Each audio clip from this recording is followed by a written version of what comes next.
کہ دنیا کی زندگی میں اللہ پاک نے تمہیں موقع دیا ہے کہ جو کرنا ہے کر لو، لیکن اللہ رحیم ہے، اللہ کریم ہے، اللہ مجھ سے اور آپ سے اور دنیا کے سارے انسانوں سے بہت پیار فرماتے ہیں۔ اس لیے اللہ پاک نے قرآن میں جگہ جگہ اس بات کی طرف اشارہ کیا کہ بندو ہم نے موقع تو دے دیا کہ جو کرنا ہے کر لو، لیکن جو کرنا سوچ سمجھ کے کرنا، جیسا کرو گے ویسا بھرو گے، جیسی زندگی گزارو گے ویسا معاملہ تمہارے ساتھ قیامت کے دن ہوگا اور مرنے کے بعد کی زندگی میں ہوگا۔ زندگی اچھی ہوگی تو اچھے فیصلے اللہ کی طرف سے، اور زندگی بری ہوگی تو اسی اعتبار سے فیصلے اللہ کی طرف سے۔ تو کہا کہ جو کرو گے اس کو تمہیں آخرت میں اپنے بھگتنا ہے۔ اس کو کہتے ہیں جیسی کرنی ویسی بھرنی، نہ مانے تو کر کے دیکھ، جنت بھی ہے دوزخ بھی ہے، نہ مانے تو مر کے دیکھ۔ انسان جو کچھ عمل دنیا میں کرے گا اس کا بدلہ قیامت کے میدان میں اللہ پاک اسے دیں گے، اور آخرت کے ہمیشہ ہمیشہ کی زندگی میں اسی کی بنیاد پر اللہ پاک اس کا فیصلہ فرمائیں۔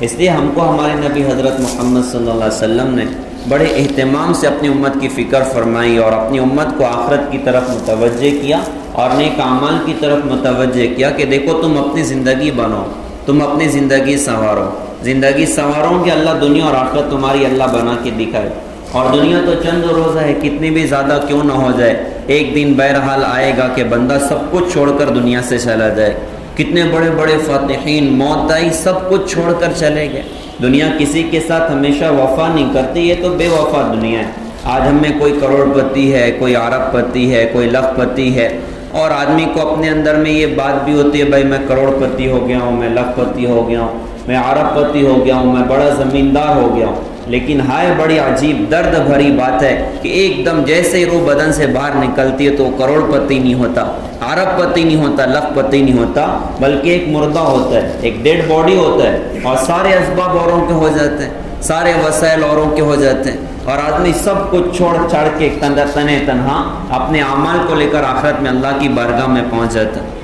تو اسباب تو سارے ادھر ہی چھوڑ جاتے ہیں۔ اس کو شاعر نے کہا تھا تو حرص و ہوس کو چھوڑ میاں، مت دیس بدیس پھرے مارا، قزاق ازل کا لوٹے ہے دن رات بجا کر نکارا، کیا بھدیا بھینسا بیل شتر، کیا گونی پلہ سر بھارا، کیا گیہوں چاول موٹ مٹر، کیا آگ دھواں اور انگارا، سب ٹھاٹ پڑا رہ جاوے گا جب لات چلے گا بنجارا۔ جب موت کا فرشتہ دل کی رگ کو چھوئے گا تو کیا سیٹھ صاحب اور کیا کروڑ پتی، کیا ارب پتی، کیا عامدار، کیا صوبے دار، کیا خاصدار، وہ سب ختم ہو جائیں گے سارے ٹائٹل۔ بھائی میت کو کب غسل دیں گے، میت کو کب اٹھائیں گے، میت کی کب تدفین ہوگی، کوئی نہیں کہتا سیٹھ صاحب کو کب اٹھانے والے، سیٹھ صاحب کو کب دفن کرنے والے، سیٹھ صاحب کی کب نماز جنازہ ہونی ہے، بھائی میت کی نماز جنازہ کب ہونی ہے، بھائی میت کا غسل کب ہونا ہے، بھائی میت کو کب قبر کے گڑھے کے اندر میں اتارنا ہے۔ تو مرتے ہی سارے ٹائٹل ختم ہو جاتے ہیں۔ تو پیارے بھائیوں، دنیا کی زندگی تو ایسے ہی دھوکے کا جہان ہے اور مٹ جانے کا جہان ہے،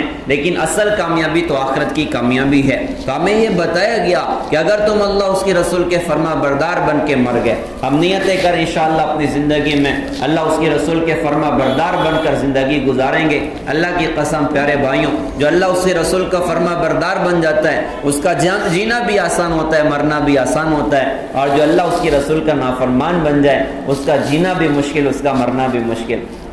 تو ہم فرما بردار بن جائیں تو انشاءاللہ دنیا میں بھی کامیابیاں ہیں اور آخرت میں بھی کامیابیاں، اور ان کامیابیوں کی شروعات موت سے اللہ کر دے گا۔ فرشتوں کو استقبال میں اللہ بھیج دے گا، وہ 500 جنت کے فرشتے آ کر استقبال کریں، اور 500 جنت کے فرشتے آ کر جنت کی بشارتیں دیں، اور اس کی خدمت میں وہ اپنے ہاتھوں میں ریحان کے اور جنت کے پھولوں کے گلدستے ان کے اپنے پاس میں ہوتے ہیں اور اس کی خدمت میں پیش کر رہے ہوتے ہیں۔ نیک آدمی کے مرنے کا وقت ہوتا ہے تو 500 جنت کے فرشتے اتر گئے استقبال کے لیے، اور وہ جنت کی بشارتیں دے رہا ہے، اللہ نے تیرے لیے یہ تیار کیا، یہ تیار کیا، یہ تیار کیا۔ جنت کے دروازے اس کی اپنی نظروں کے سامنے کھولے جا رہے ہیں، جہاں سے جنت کے محلات اسے نظر آ رہے ہیں، جنت کی بیویاں اسے نظر آ رہی ہیں، اور بدن میں روح پھڑک رہی ہے باہر نکلنے کے لیے کہ جلدی سے نکل جاؤں اور جنت میرا اپنا مقدر ہو جائے۔ وہ جنت کے فرشتے اس کو بشارتیں دیں۔ موت پر شیطان ایمان چھیننے کی کوشش کر رہا ہے تو ملک الموت آتے ہی شیطان کو بھگا کر وہ اس کو کہہ رہے ہیں کہ اے مبارک روح پڑھ کلمہ لا الہ الا اللہ محمد رسول اللہ صلی اللہ علیہ وسلم۔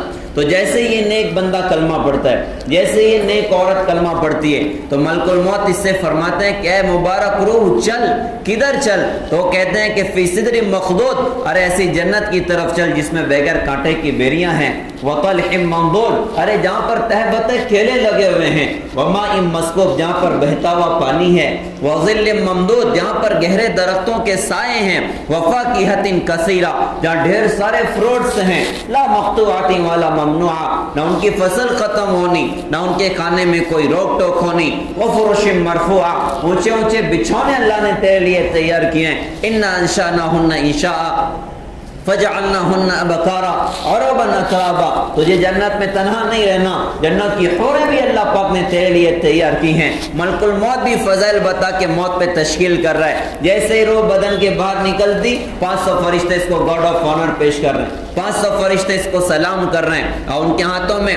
ریشمی رومال ہوتے ہیں، وہ بندے کی نظروں کے سامنے وہ پھیلا کر کہتے ہیں یا ایتھا النفس المطمئنہ ارجعی الی ربک راضیۃ مرضیہ فادخلی فی عبادی وادخلی جنتی، اے نفس مطمئنہ آ، اللہ کی طرف آ، آج تو اللہ سے راضی، تیرا اللہ تجھ سے راضی، اللہ کے نیک بندوں میں داخل ہو جا اور اللہ کی جنت میں داخل ہو جا۔ مرتے ہی جنت کی بشارتیں سنائی جا رہی۔ پیارے بھائیوں، تصور تو کرو کہ اللہ کے نیک بندے کو موت پہ کتنی خوشی ملتی ہے۔